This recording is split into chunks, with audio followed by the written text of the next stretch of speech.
Hello నమస్తే, welcome to me Manasa kitchen. అందరు ఎట్లున్నారు, బాగున్నారా? సో నేను ఇవాళైతే రెడ్ క్యారెట్తో హల్వా ఎలా చేయాలో చూపిస్తాను, చూసేయండి. ఫస్ట్ అయితే ఒక గిన్నె తీసుకోండి, అందులో 3 చెంచాల నెయ్యి అయితే వేసుకోండి. ఇక్కడ నేను డ్రై ఫ్రూట్స్ అయితే వేయించుకుంటున్నా.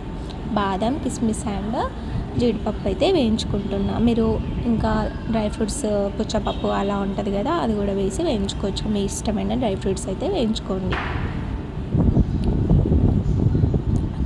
డ్రై ఫ్రూట్స్ అయితే వేగిపోయాయి. నేనైతే బౌల్లోకి అయితే తీసి పక్కకు పెట్టుకుంటున్నా. ఇప్పుడు నేను ఇక్కడ 2 పెద్ద క్యారెట్స్ అయితే తీసుకొని తురుము అయితే పెట్టుకున్నాను. ఆ తురిమింది మనం నెయ్యిలో ఒక 5 మినిట్స్ వరకు వేయించుకోవాలి. మనకి హల్వా అనేది ఉడకాలి మెత్తగా. తర్వాత నేను ఇక్కడ పాలైతే పోసేసాను. ఇదైతే మనకి డిసర్ట్ లాగా చాలా బాగుంటుంది. ఇక్కడ నేను 5 చెంచాల చక్కెర అయితే వేసుకున్నా. మీరు మీ టేస్ట్కి తగ్గట్టు షుగర్ ఎక్కువ తినాలనుకుంటే ఎక్కువ వేసుకోండి, తక్కువ తినాలనుకుంటే తక్కువ వేసుకోండి. మనకు పాలన్నీ హల్వాకి పట్టాక మనం వేయించి పెట్టుకున్న డ్రై ఫ్రూట్స్ అయితే ఇందులో వేసుకోవాలి.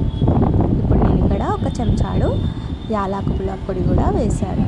చూడండి, మనకి క్యారెట్ హల్వా అయితే దగ్గరికి అయితే వచ్చేసింది. హల్వా అయితే రెడీ అయిపోయింది. సర్వ్ చేసుకొని తినేసేయడమే. మీరైతే ట్రై చేయండి.